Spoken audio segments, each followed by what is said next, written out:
2 years ago, the DOJ sent a Navy sailor to prison over replica machine guns and a dummy RPG. This week, they argued he should stay in prison because the replicas could be converted into fully functional weapons with enough time and electrical tape, thanks to the Vanderstock ruling.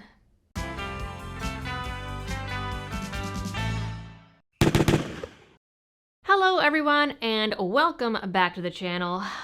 We're gonna get a little spicy today. I have an update for you guys on the Navy sailor Patrick Tate Adamiak, whose case I covered a few weeks ago. His case is starting to get more traction on social media, so I'm hoping that a second video will add to that, as here we have yet another example of the ATF doing crazy ATF things. Now, Trump has said that he is going to be better to gun owners this time around, and this case would be a great way to start. And unfortunately, the way the DOJ is fighting this, especially in light of the Vanderstock ruling, Tate's case needs the help. And y'all, I will tell you, I got the Pacer account. I got the court listener account. I waded through hundreds of pages of court documents, and this case is ridiculous. Now, for those of you who missed the first video, don't worry, because I have even more details, and this time I am bringing receipts, so you don't have to take my word for it. By the way, Tate told me that he was able to listen to the first video, so if you're listening to this one, hi Tate. So, Tate was in the Navy, collected firearms for a someday museum with his dad, and had a side hustle of selling legal gun parts. Nothing he ever sold required an FFL.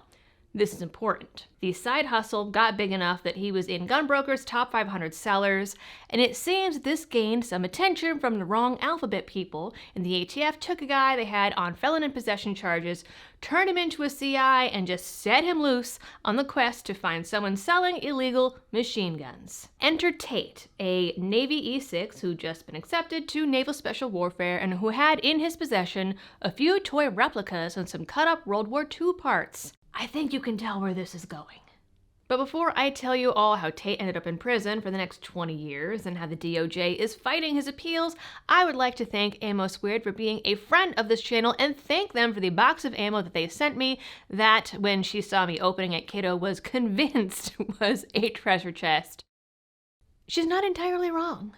Ammo Squared is an automated set-it-and-forget-it ammo subscription model that makes sure you have ammo when you want it. But unlike traditional subscription services, you are not forced into a set monthly budget or monthly shipments. You simply pick your calibers, how much or how little you're looking to spend each month, and pick a shipping trigger. All ammo is factory new from brands you trust and stored in a climate-controlled environment until you're ready to have it shipped to your door. They have over 70 calibers to choose from, no minimum buy, and no extra fees. All orders are shipped out in 1 to 2 business days, and all orders of $250 or more are shipped completely free. So, shout out to Ammo Squared for being a friend to this channel and adding to my ammo supply. So back to this case. The CI bought some cut-up parts from Tate and took them to the ATF, claiming that they could be made into fully functioning guns with enough time and know-how. Specifically, the ATF claimed that Tate sold their CI a machine gun receiver with only one cut through it. Now, I have covered enough of these cases that I know a single cut is a no-no, depending on how the cut is made, with what tool and when. But, friends, this is a barrel shroud that does not meet the legal definition of machine gun. AKA, it is the shoulder thing that goes up. This was their excuse to raid Tate's home. Problem is, once they got there, they couldn't find a single illegal thing. What they did find was a demilled RPG that he'd bought for $40 at a flea market. Terrifying, I know. It didn't have a trigger group and had a hole cut out of the tube. It was even labeled training aid dummy. They also found a zinc alloy sten he'd gotten at a gun show, some perfectly legal receivers he'd gotten from Big Daddy, and some receiver flasks that the ATF itself does not consider firearms. Finally, they found the wet saw he was using to cut tiles for his bathroom remodel. As in, you know, a tool from Home Depot. Heaven forbid the dude wants a spiffy bathroom. The agents also apparently decided to confiscate his silver and his savings and his electronics while they were there because, you know what, their happy little badge allows them to do that.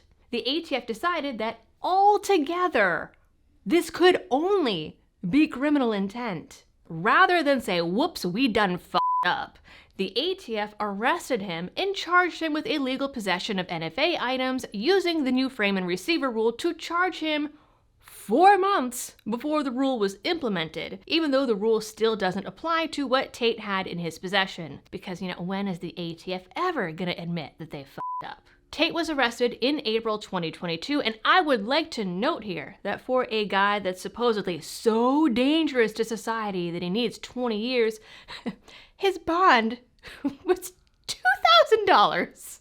But by October, he was convicted after the ATF took his replicas, toys, and inert firearms, filled in the holes, my friends, rebuilt them with real working parts, literally held them together with electrical tape, and claimed they got one of them to fire a single round with a drop-in, specially created trigger mechanism. This somehow amounted to illegal possession of machine guns because if they could do it, he could do it. By the way, this was listed as a non-firing replica in the report. The guy who orchestrated all this also claimed that Tate's open-bolt semi-auto receivers were machine guns. Curiously, in the lab testing, they also all only fired semi-auto, but were still called machine gun in the report. Actual legal definitions of what is and isn't a machine gun were, for some reason, omitted in court, which was a violation of Tate's Sixth Amendment rights. The ATF cited a rule that held 7 different possible definitions and failed to tell the jury which one they were using. They just said, hey, take our word for it. Obviously, this is a pretty shady strategy because it then allowed the government to switch it from a full firearms case to a gun parts case. And the basis of their argument was that Tate knowingly possessed dummies, replicas, and cut-up parts and didn't register them. Stuff like this, which is effectively a cool paperweight. About the only harm this thing could do is if I lobbed it at someone's head, and trust me, you guys, I do not have the athletic ability to be accurate with that. So ATF, there is no reason to be showing up at my door.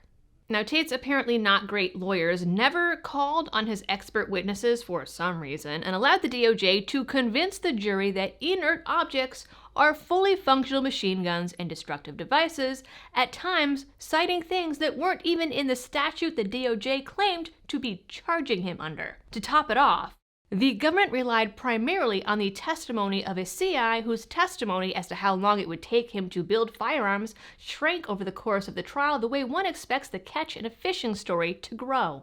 And that is how Tate was sentenced to 20 years. And now the DOJ is trying to use the Vanderstock ruling to keep him there. Obviously, Tate and his new lawyer, Matt LaRosiere of Budbusters fame, are appealing the conviction. Their appeal is based on all the mess-ups that I just told you, and there is a mountain of case law behind this appeal. In a brief filed last April, LaRosiere pointed out that, at Tate's arrest, the frame and receiver rule was, at that point, unpublished. He also pointed to the fact that the Fifth Circuit saying the frame and receiver rule should kick rocks was proof enough that the ATF was beyond their scope here. And if these items really were considered firearms, well then, the ATF had to make a Bruin argument. The appeal also includes cases where, for example, someone was charged with having destructive devices, but could only be convicted for the ones that were full of powder or otherwise fully functional. Cases that couldn't reach conviction because the government argued that something is what it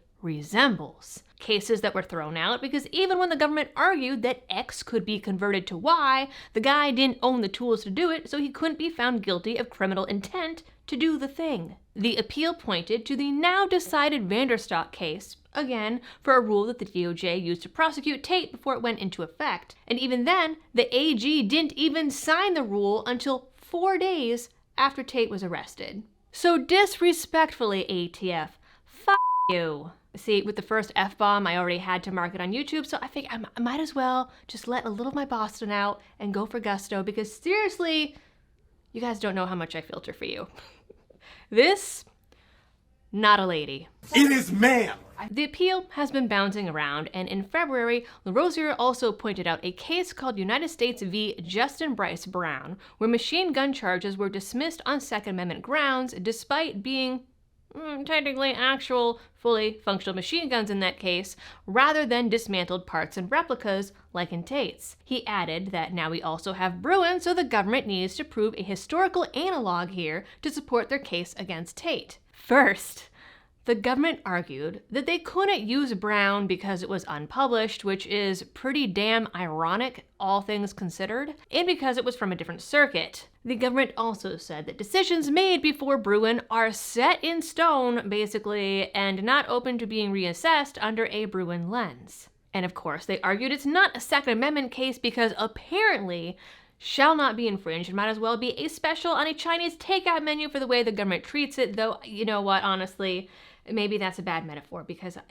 if it was Chinese, then the previous administration might have paid more attention to it. And if that wasn't enough, the government came back just a few days ago and pointed to the Vanderstock ruling, even though the majority opinion says that Vanderstock frames and receivers are different than the NFA argument, because that was a point of contention in Vanderstock. I cannot make this up, you guys. This is our government. Last week, I showed the bit where Gorsuch said that Vanderstock couldn't and wouldn't be used to make an NFA argument, and now here's the DOJ making a Vanderstock NFA argument days later. The DOJ says that Tate's parts and replicas are weapons because an unskilled person could make them fully functional in under an hour. But you guys, at trial, it took a whole ass ATF lab and they still only got one round fired, which does not a machine gun make. This is what they're doing with our tax dollars. Now, I don't know what recourse Tate has going forward, but I can tell you that Matt is some kind of two-way avenging angel out here and has been doing all of this for free. So there is a Give, Send, Go to help with all of the expenses because the law doesn't make it cheap. They've got a new website up, Freedom for Tate, which you can find down in the description, and it will also link you up to the Give, Send, Go. Now, I'm going to be honest with you guys, and this might be a little controversial. I was cautiously optimistic when Trump and Patel got up there and said, hey, we are going to roll back this Biden-ish, we're going to rein in the ATF, blah, blah, blah, blah, blah. I don't know how convinced I am anymore because so far it's been a lot of talk without much action behind it. We all know the ATF has a long history of lying, going after innocent people, shooting dogs, and burning kids alive and then taking photos next to the bodies like it's some kind of hunting trophy. Trump's talking, make America safe again, but where is the safety from a rogue law enforcement agency that has a pattern of going after people exercising their rights and either tossing them in jail or killing them? At this point, call me skeptical. But I will say this, people made enough noise around the recent silencer thing that now the DOJ is allegedly rethinking their position on it, so maybe with enough noise we can get Tate home and get rid of these insane rules. Alright gang, that is it for this long rant, which is admittedly way longer than I expected it to be, so if you are still here and listening to this, congratulations! You made it through! You guys know the drill. For all of the algorithm things, please do them, drop those comments down below, and as always, thanks for tuning in, stay safe out there, and happy shooting!